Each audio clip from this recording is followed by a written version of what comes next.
ये ठीक है, लेकिन अगर ये नहीं किया तो ये भूल जा। सही तो बोला है। नीट जैसे एग्जाम में तुम्हें क्या करना है उससे ज्यादा पता होना ये जरूरी है कि तुम्हें क्या नहीं करना है। एंड ये मैं नहीं, तुम दुनिया के किसी भी एग्जाम के किसी भी टॉपर से जाके पूछ लेना, वो भी तुमको यही जवाब देगा। जब तुमको पता होता है ना कि तुम्हें क्या नहीं करना है, तो तुम्हारे सही करने की जो प्रोबेबिलिटी है या जो पॉसिबिलिटी है वो बहुत ज्यादा बढ़ जाती है। एंड इसीलिए I have prepared a list of mistakes जो तुमको अपनी नीट की जो प्रिपरेशन जर्नी है उसमें बिल्कुल भी नहीं करनी है। इसको जस्ट अनदर वीडियो समझने की गलती मत करना, नहीं तो बाद में बहुत पछताओगे। क्योंकि इस वीडियो को बनाने से पहले मैंने YouTube पे बहुत सारी वीडियोस देखी मिस्टेक्स के रिलेटेड, लेकिन जिस तरीके से मैं तुम्हें ये मिस्टेक्स बताने वाली हूँ ना, वैसा अभी तक किसी ने नहीं बताया है। यार देखो, अब मर्जी तुम्हारी है। अगर तुम चाहते हो कि तुम अगले साल भी नीट के लिए ड्रॉप लो तो तुम यहीं पे वीडियो छोड़ के चले जाओ, और तुम अगर चाहते हो कि तुम्हें इसी साल मेडिकल कॉलेज मिले तो वीडियो को एंड तक जरूर देखना। मेरे कनेक्शन में बहुत सारे ऐसे स्टूडेंट्स हैं जो अभी MBBS कर रहे हैं, एंड ये जो लिस्ट मैंने मिस्टेक्स की बनाई है, इसको बनाने से पहले मैंने उनसे भी बात करी है। उन्होंने जो पर्सनली मिस्टेक्स करी थी उनको भी मैंने इस वीडियो में कवर किया है। या मैं पर्सनली है ना मैनिफेस्टेशन में बहुत बिलीव करती हूँ। जब भी हो, जहां भी हो, तुम अपने गोल्स को मैनिफेस्ट करो। फॉर एग्जाम्पल, तुम्हारे लिए अभी का जो गोल है वो हो सकता है कि तुमको नीट के एग्जाम में 680 प्लस मार्क्स स्कोर करने हैं, या कुछ और नंबर है जो तुमको स्कोर करना है नीट में। तो कमेंट्स में जाके तुम भी अपने गोल को मैनिफेस्ट करो। वहां पे जाके लिखो कि आई वांट टू अचीव, फिर अपना टारगेट मार्क्स लिखना इन नीट।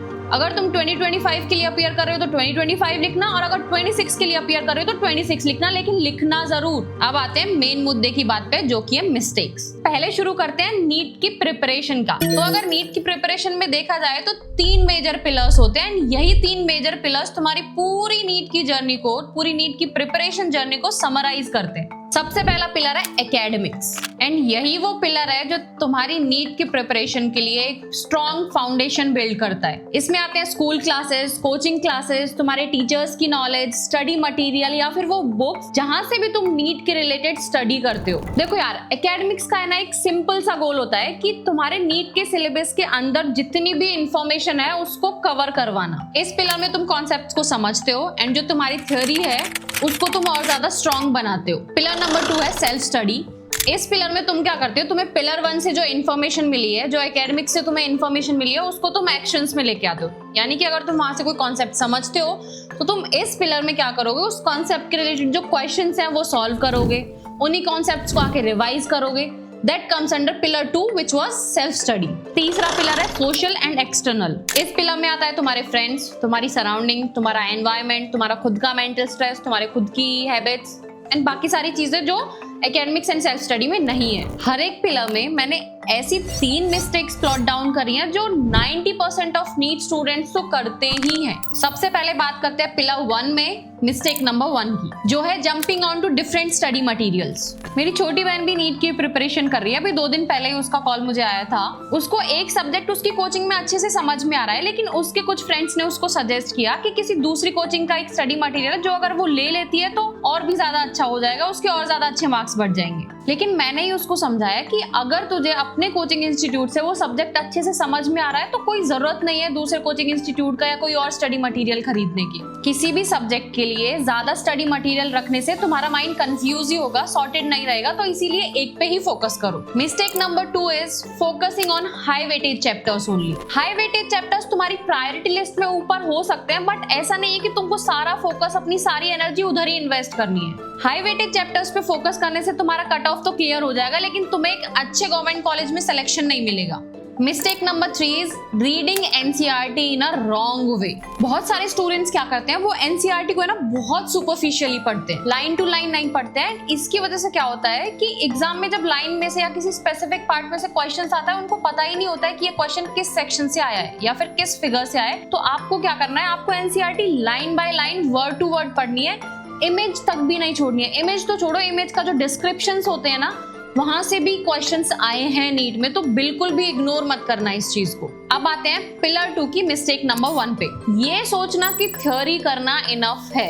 लेकिन सच बात यह है कि सिर्फ थ्योरी करने से कुछ भी नहीं होता है। अगर फिजिक्स केमिस्ट्री की बात करें तो थ्योरी सिर्फ 30% ही कंट्रीब्यूट करती है। मेन गेम जो होता है वो होता है क्वेश्चन प्रैक्टिस। थ्योरी समझ के किस थ्योरी के किस पार्ट में से कैसा क्वेश्चन बन सकता है उसको सॉल्व करना, उसको लगाना। आई होप तुम्हें पता होगा कि नीट जो है वो सब्जेक्टिव एग्जाम नहीं है, ऑब्जेक्टिव एग्जाम है। तो सिर्फ थ्योरी करके तुम कुछ नहीं उखाड़ पाओगे भाई मेरे। Second mistake is not doing revision and question practice every day. Just remember the word every day. Students क्या करते हैं, उनको जब लगता है कि जब हमारा एक बार सिलेबस खत्म हो जाएगा उसके बाद ही हम क्वेश्चन प्रैक्टिस करेंगे, उसके बाद ही हम रिवीजन स्टार्ट कर देंगे, लेकिन ऐसा आपको नहीं करना है। जो भी क्लास में पढ़ाया जा रहा है उसको घर पे आके वापस डेली रिवाइज करना है। जो भी कॉन्सेप्ट पढ़ाया है, चैप्टर पढ़ाया है, उसके रिलेटेड तुम्हारे स्टडी मटेरियल में जो क्वेश्चंस है वो लगाने हैं। लास्ट मोमेंट के लिए वेट मत करो। थर्ड मिस्टेक है PYQs ना सॉल्व करना एंड मॉक टेस्ट ना देना। नीट में जो क्वेश्चंस आते हैं वो काफी हद तक सिमिलर होते हैं प्रीवियस ईयर क्वेश्चन से।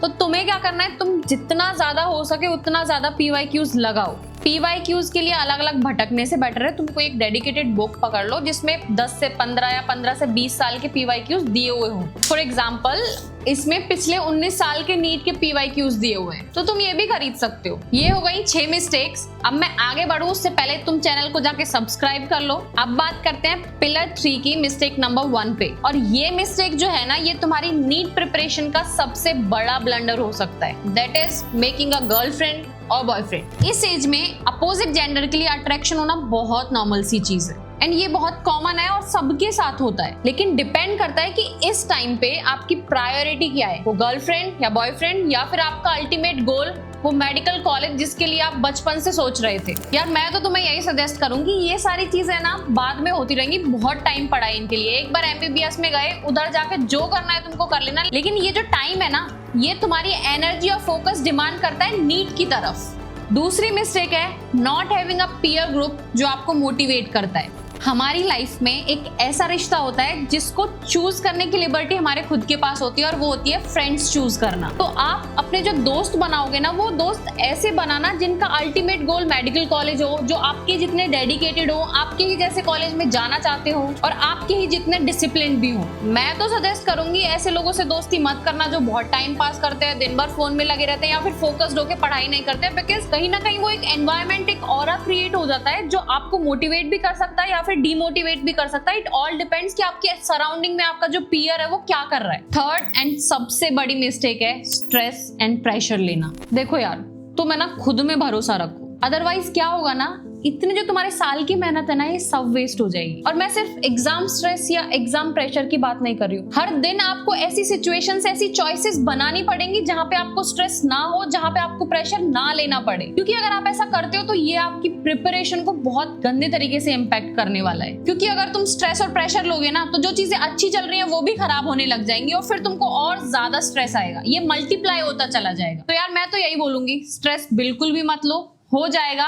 ये थी वो 9 मिस्टेक्स जो तुमको बिल्कुल भी नहीं करनी है। अब इसको क्या करो, आई होप तुमने स्क्रीनशॉट तो निकाल ही लिया होगा। अगर नहीं निकाला है तो जितना याद है पहले उसको अपनी नोटबुक पे लिख लो या फिर स्टिकी नोट्स पे लिख के जिस स्टडी टेबल पे तुम पढ़ते हो उसकी सामने वाली दीवार पे चिपका लो, ताकि तुम्हें ये पता रहे कि तुम्हें क्या नहीं करना है। याद है ना मैंने शुरू में क्या बोला था, क्या नहीं करना ज्यादा जरूरी है ये जानने से कि क्या करना है। गाइस मैंने बहुत मेहनत करी है इस वीडियो के लिए, ये मिस्टेक्स प्लॉट डाउन करने के लिए। इतने एफर्ट्स और टाइम के लिए एक लाइक और एक सब्सक्राइब तो जरूर बनता है। तो चैनल को सब्सक्राइब करो, वीडियो को लाइक करो एंड शेयर करो अपने उन फ्रेंड्स के साथ जो नीट की तैयारी कर रहे हैं, ताकि वो ये मिस्टेक्स ना करें।